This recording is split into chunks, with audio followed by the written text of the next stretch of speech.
এবার বুকমাই শোতে অ্যাভেলেবেল হয়ে গেল পুজোর সমস্ত ছবিগুলো। Hi, this is Hostolipi originals. এখন আপনাদের সাথে আলোচনা করব পুজোর সমস্ত ছবির খুঁটিনাটি বিষয় নিয়ে।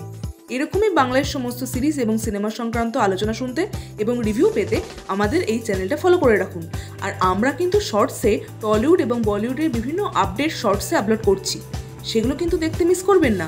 তাহলে চলুন ভিডিওটা শুরু করছি। Hostolipi originals, the ultimate filmy dose. কিছুদিন হলো বুকমাই শোতে অ্যাভেলেবেল হয়েছিল বহুরূপী ছবিটা, কিন্তু আর কোনো ছবি অ্যাভেলেবেল হয়নি। কিন্তু এখন বর্তমানে শাস্ত্রী এবং টেক্কা দুটোই অ্যাভেলেবেল হয়ে গেছে বুকমাই শোতে। রিসেন্টলি টেক্কা বুকমাই শোতে অ্যাড হলেও কোনো অফিসিয়াল পোস্টার যেহেতু রিলিজ হয়নি, তাই এখানে কোনো পোস্টার দেওয়া হয়নি। সদ্যই টেক্কা ছবির ক্যারেক্টার লুক প্রকাশ করা হয়েছে রুক্মিণীর। সেখানে বয়েজ কাট চুলে সানগ্লাস পরে রুক্মিণীকে দেখা যায়। মাচো লুকে রুক্মিণীকে দেখতে বেশ ভালো লাগে। এই ধরনের লুক রুক্মিণীকে আগে দেখা যায়নি।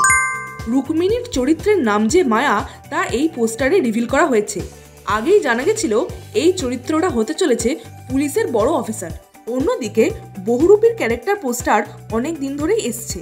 রিসেন্টলি বহুরূপীর একটা অ্যানাউন্সমেন্ট টিজার এসছে, যা বেশ ভালোই লেগেছে আমার। এই সম্বন্ধে আমাদের চ্যানেলে একটা ভিডিও করা আছে, আপনারা অবশ্যই চেক করে দেখে আসতে পারেন ভিডিওটা। বহুরূপী এবং টেক্কা দুটো ছবিরই প্রমোশনাল মেটেরিয়াল কিছুটা এলেও শাস্ত্রী ছবির প্রমোশনাল মেটেরিয়াল এখনো কিছু আসেনি। এখন দেখার বিষয় শাস্ত্রী ছবির প্রমোশন কবে থেকেই বা শুরু হয়। আর কিছু এলে অবশ্যই আমাদের চ্যানেল থেকে আমরা রিভিউ করব। আর এরকম ভিডিও দেখতে আমাদের এই চ্যানেলটা ফলো করে রাখুন। আর আমাদের এই ভিডিওটা লাইক করতে মিস করবেন না প্লিজ।